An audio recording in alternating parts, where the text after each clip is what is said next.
तेज धूप में एक खुशमिजाज बच्चा अमरूद के पेड़ के पास आता है। उसकी आंखें उत्सुकता से भरी हैं। वह टहनी से एक पका हुआ अमरूद तोड़ता है। काटने से पहले सावधानी पूर्वक उसकी जांच करता है। खुशी से चमकती आंखों से वह फल खाता है, फिर पेड़ की ओर देखता है। उसके चेहरे पर एक बड़ी मुस्कान फैल जाती है। एक बच्चे का चेहरा शुद्ध प्रत्याशा से चमक उठता है। उनकी आंखें सुबह की रोशनी में एक अकेले पेड़ पर टिकी होती हैं। जैसे ही वे पास आते हैं, उनका भाव बिखर जाता है।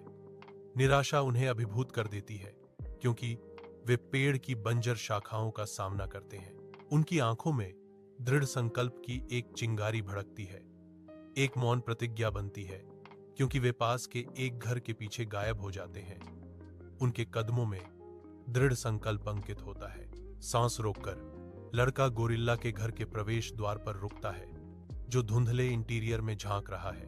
वह मंत्रमुग्ध होकर देखता है, जैसे गोरिल्ला धीरे से अपने बच्चे को एक पका हुआ अमरूद खिलाता है।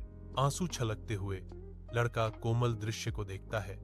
उसके ऊपर समझ और शांति की गहरी भावना छा जाती है।